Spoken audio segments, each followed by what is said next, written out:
Started with one thought, now it's every thought. Now it's everything. Now it's 3 a.m. Started with a memory of something small you said 3 months ago, half heard. Now I'm reconstructing the whole thing instead. Every word you said that week, every look, every tone, I've built a whole alternate theory of us from a sentence said by phone.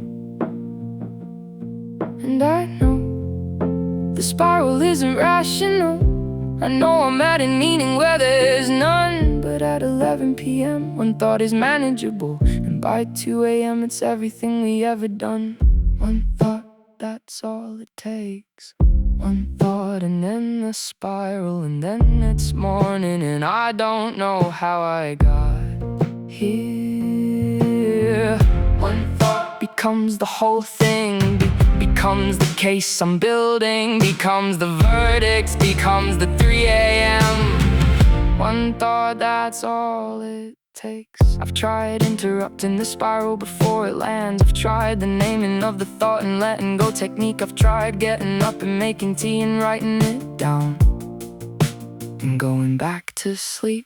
Sometimes it works, mostly at 11. Sometimes the intervention catches it in time. But by 2 a.m. the thought has already moved in and made itself completely at home in my mind. So I let it run its course. Mostly I give it the floor until it's finished its speech. And somewhere around 4 a.m. it usually exhausts itself, and I fall asleep as it retreats. And I know the spiral isn't rational. I know I'm adding meaning where there's none. But at 11 p.m. one thought is manageable, and by 2 a.m. it's everything we ever done. One thought, that's all it takes. One thought and then the spiral, and then it's morning and I don't know how I got here. I'm starting to understand the spiral structure, the specific thoughts that unlock the next ones. If I can catch the second one, the third doesn't open. If I can stop the third, the whole thing runs. But the catching requires a presence of mind that 2 a.m. doesn't reliably supply. So for now I'm mostly surviving the spiral and mapping the route for the nights I can try. One thought, that's all it takes. Still just one thought, still enough. One thought.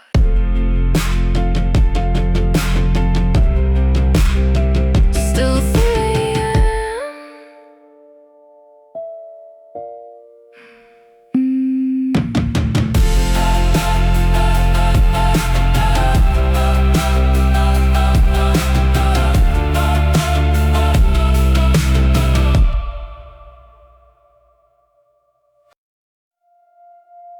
I've written it out in my head 100 times. The conversation where you finally say the thing, where you sit down across from me with something real and hand me back what you took when you were leaving. I've imagined you thoughtful, I've imagined you broken, I've imagined you seeing exactly what you did. And every version ends the same way in my head, with me finally feeling like the wound can close and live. But the conversation stays imagined and the wound stays open in the meantime. And I have to decide what to do with the hurt that doesn't have a ribbon or a clean line. The apology I never got is a room I keep walking back into. The apology I never got is the unfinished sentence in everything I do. I don't need it to survive, I know I'll be fine. But God, it would have helped if you just given me that line. The apology I never got is the weight I'm differently now.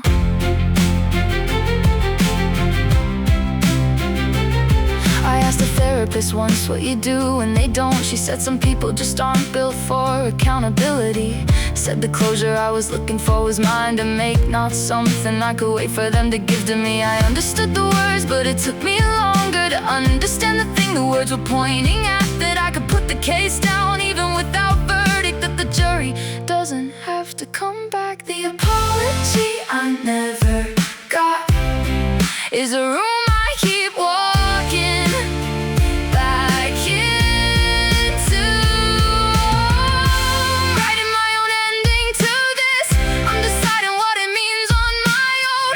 You don't get to be the one who defines how this finishes. I'm taking that part back, it's mine to own. I'll forgive myself for waiting. I'll forgive myself for wanting what was fair. And I'm closing the door on the conversation that was never gonna happen anywhere. Closing the door on my own terms.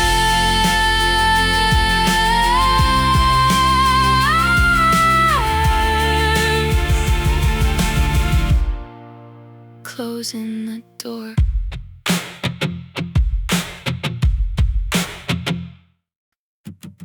You never gave me enough to leave on, but you always gave me just enough to stay. A message every few days that felt like something, a warmth that showed up just before I walked away.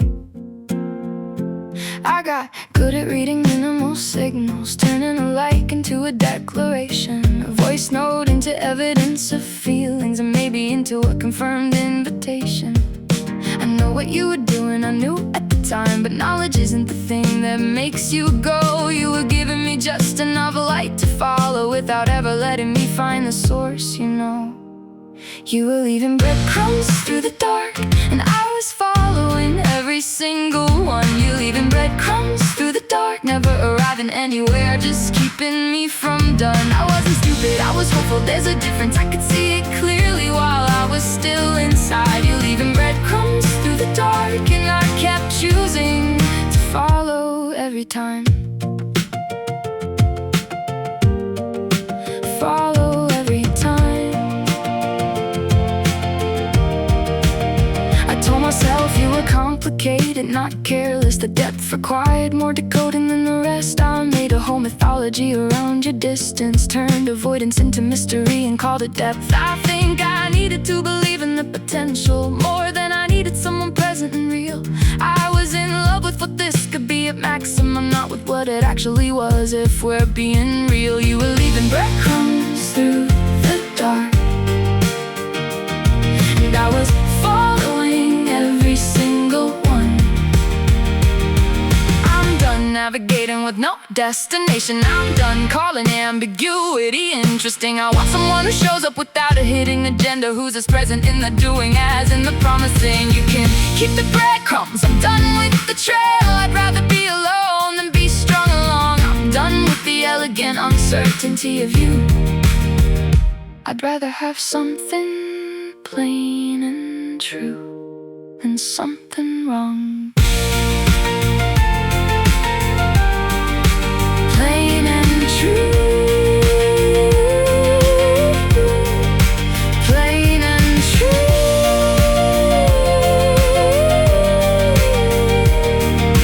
Done with the trail.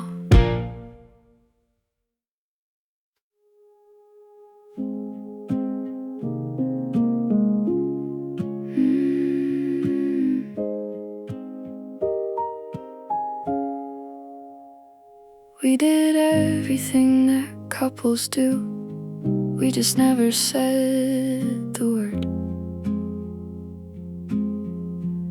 We had our restaurants and our references, our whole vocabulary that nobody else had heard. You held my hand in public, but you never said what this was. And I never pushed because I was afraid of the answer. So we lived in this beautiful, uncertain in-between, like a song that you can feel but doesn't know what genre it's after. And everyone around us had their theories, and we smiled like we knew something they didn't. And maybe we did, or maybe we were both avoiding the part where we'd have to admit what we were living. We were almost something, almost is the word. A whole relationship that happened and was never heard. We were almost something in the best possible way, until almost wasn't enough and we ran out of days. I don't know what to call this when people ask me. I wasn't your girlfriend, but I wasn't nothing either. We were almost something, and almost is the hardest thing to leave behind. I went through the grief without the public acknowledgement, because we were never public in the way that counts. Nobody brought me flowers or checked in properly, because to them it was just a thing that didn't amount. But it amounted, I want that on the record. It was real, whether or not it had a name. The almost love is just as hard to lose as the name kind. The unnamed hurt the same. We were almost something, almost is the word. I think almost relationships deserve a ceremony, a proper ending with acknowledgement of what they were. I think we should be allowed to say it out loud, that this happened and it mattered and it hurt. So here is mine. It was real and it was good, and the fact that it was nameless doesn't shrink it. I loved you in the way that you allowed, and I'm choosing now to finally finish it. Finally finish it, give it a name. Almost was enough. You didn't end it, you just stopped. No conversation, no conclusion, no goodbye. One day you were there, and then you weren't, and the absence arrived before I understood why. I checked if I'd said something wrong, rewound every interaction, looking for the fault. I came up with 100 possible explanations, and landed on the one that hurt the most by default.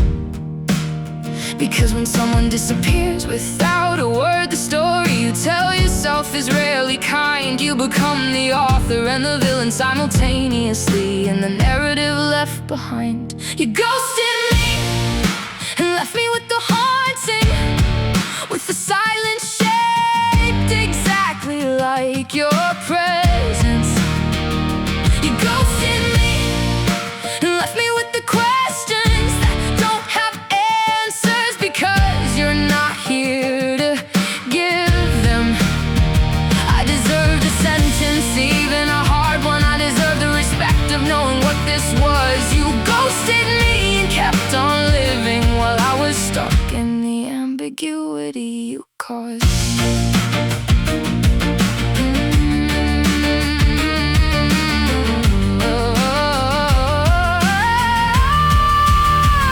I've heard people say ghosting is easier for everyone, but the ghost is just conflict avoidant and afraid. I understand the human logic of it, I just refuse to make it okay.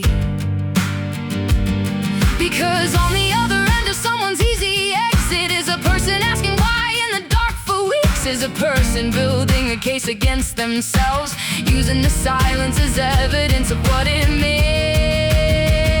You ghosted me and left me with the haunting.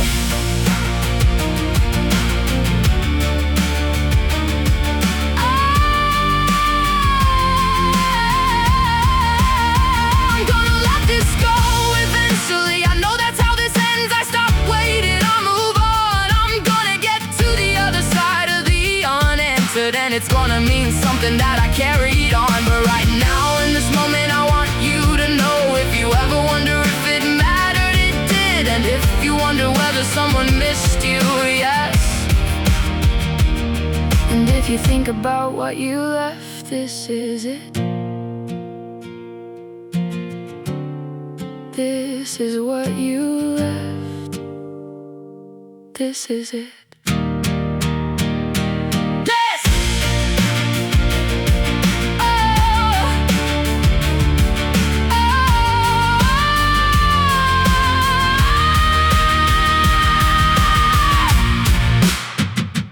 This started with one thought. Now it's every thought. Now it's everything. Now it's 3 a.m. Started with a memory of something small you said 3 months ago, half heard. Now I'm reconstructing the whole thing instead. Every word you said that week, every look, every tone. I've built a whole alternate theory of us from a sentence said by phone. And I know the spiral isn't rational. I know I'm adding meaning where there's none. But at 11 p.m. one thought is manageable, and by 2 a.m. it's everything we ever done. One thought, that's all it takes. One thought, and then the spiral, and then it's morning, and I don't know how I got here. One thought becomes the whole thing, becomes the case I'm building, becomes the verdict, becomes the 3 a.m. one thought, that's all it takes. I've tried interrupting the spiral before it lands. I've tried the naming of the thought and letting go technique. I've tried getting up and making tea and writing it down and going back to sleep. Sometimes it works, mostly at 11. Sometimes the intervention catches it in time. But by 2 a.m. the thought has already moved in and made itself completely at home in my mind. So I let it run its course mostly. I give it the floor until it's finished its speech. And somewhere around 4 a.m. it usually exhausts itself, and I fall asleep as it retreats. And I know the spiral isn't rational. I know I'm adding meaning where there's none. But at 11 p.m. one thought is manageable, and by 2 a.m. it's everything we ever done.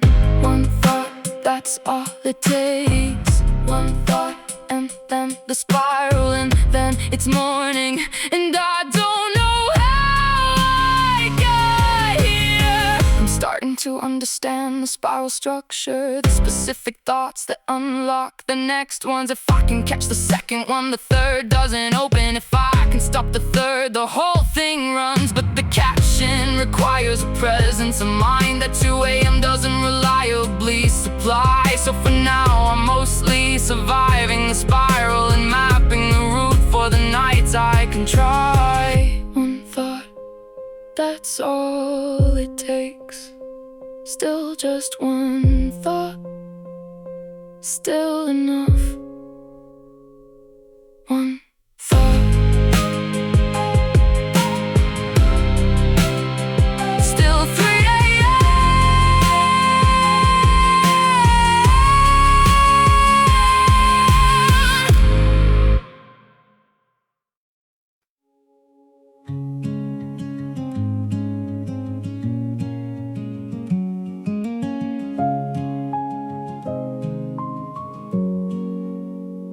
took myself out to dinner on a Friday. Sat at the table with a book and a glass of wine. Felt conspicuous for the first 5 minutes, and then the strangest thing, I felt completely fine. I ordered what I wanted with no negotiation. I stayed as long as I felt like staying. I had the whole meal without checking to see if someone next to me was okay with what I was saying. And it was such a small thing, a table for one, but I hadn't been alone with myself in so long. I'd forgotten that I was someone worth eating with, that my own company could be right where I belong. I'm starting from myself this time, building from the inside, not the outside in. I'm starting from myself this time, learning what it feels like to be my own beginning, not waiting for someone else to tell me who I am, not building myself around another person's plan. I'm starting from myself this time, and it's the most terrifying, freeing thing. I've been asking myself the questions I forgot to ask, like what do I believe and what do I want from this? Not from a relationship, not from someone else, but from the days ahead and from the life I live. Small things first, I wrote a list of things I like, 5 songs, 3 places, what I want for my mornings, and reading my own handwriting on that paper felt like a reintroduction without warning. I'm starting from myself this time, building from the inside, not the outside in. This isn't lonely, I wanna be clear. This is the first time in years I feel spacious. There's room for me in my own life right now, and I'm choosing to live in it, choosing to face it. I'll love someone again, I know that I will, but next time I'll come in whole and not as a fragment. Next time I'll know what I'm bringing to the table, because I sat there with myself and had the practice, knew myself, started from myself.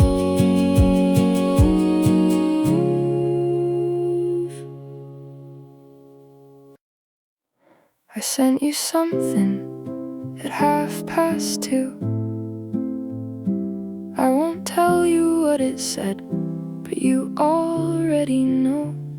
I saw it sitting there in the morning light, and felt the specific shame of midnight honesty exposed.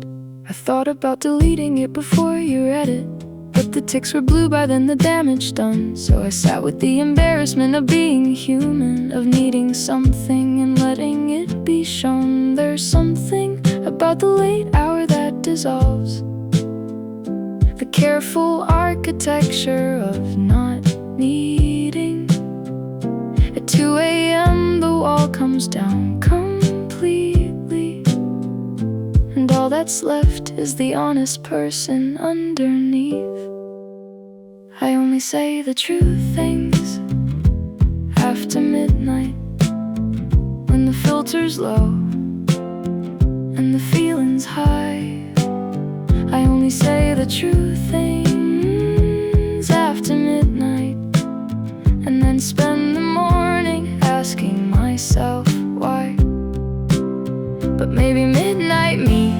is trying to tell me something about what I actually want beneath the daylight version. Maybe midnight me is less afraid of the answer. Maybe midnight is when I should be paying more attention. You replied the next morning, matter of fact, like you hadn't just received my 2 a.m. confession. You were kind about it, which was almost worse. Kindness as deflection is its own kind of rejection. I said something like, sorry for the late message. You said something like, no worries, and moved on.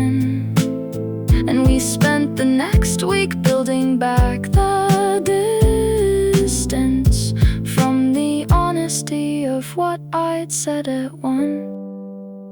I only say the true things after midnight, when the filter's low and the feeling's high. I don't wanna only be brave when I'm half asleep. I wanna be that honest in the daylight too. I wanna stop saving the real things for the dark hours and say them when it actually matters, looking at you. So here I am, it's 2 in the afternoon, and I'm telling you with full awareness what I mean, that I liked you and I meant it, and I'm fine that you didn't. And saying it out loud is the most honest I've been. Most honest I've been. In the afternoon, sober and clear and fine.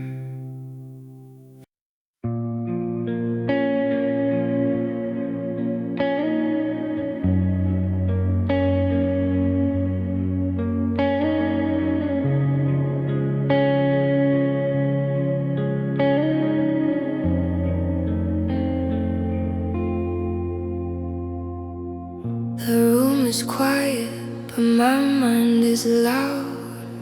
Your name is moving through every sound. Streetlight shadows on my wall again.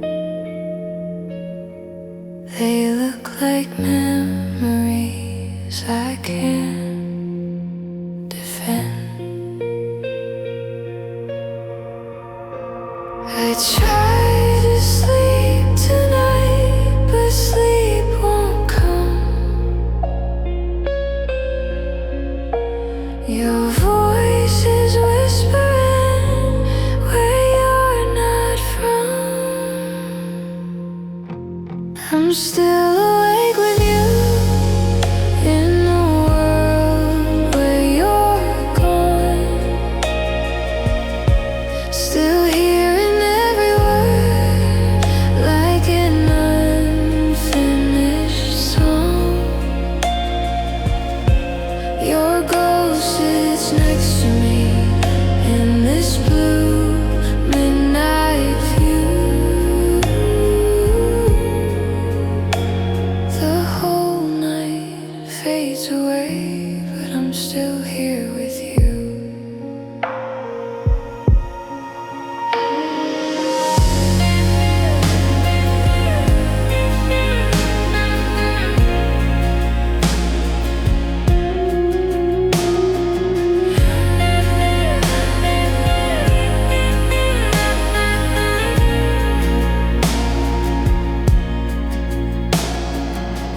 Cold window breathing my tired face. Your laughing echoes fill this empty space. Phone screen lighting your old goodbye. I read it slowly, like I still try.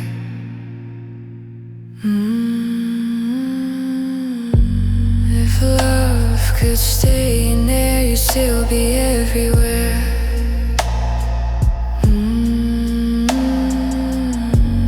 If time could turn aside, you'd still be mine tonight.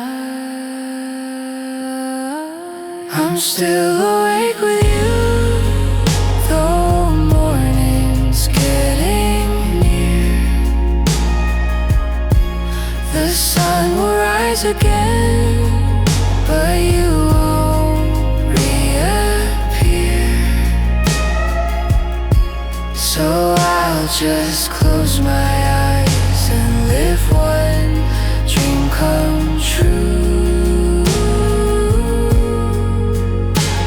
where night never ends and I'm still there with you.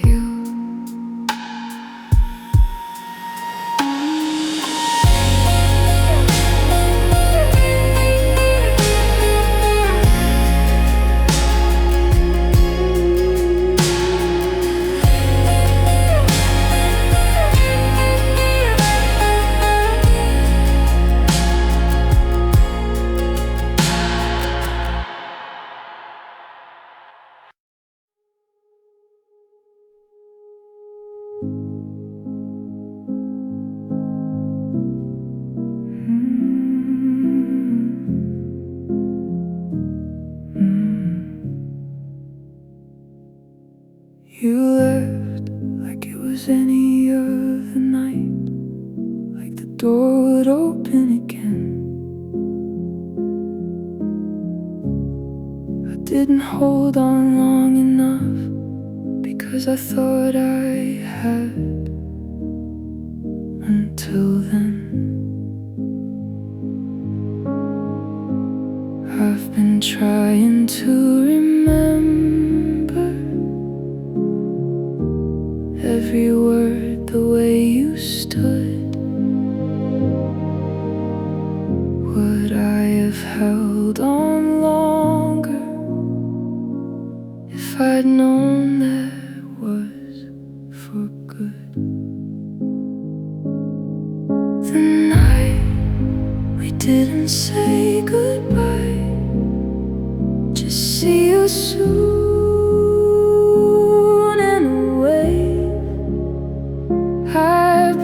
Playing it back on a loop, every version of what I could have said.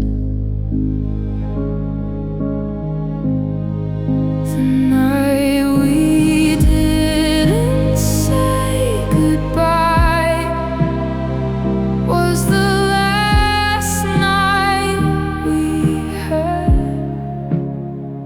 and I didn't know enough to hold it, so I just let it pass.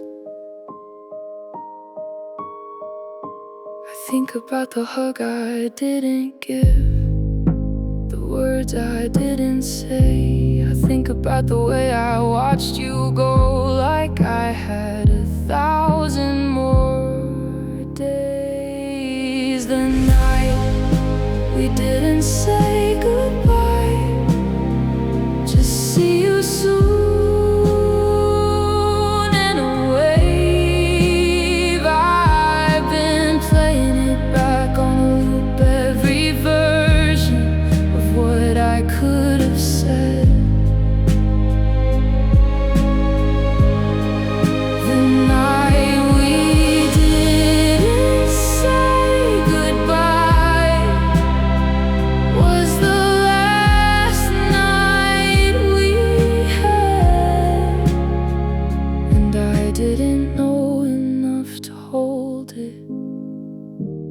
I just let it pass.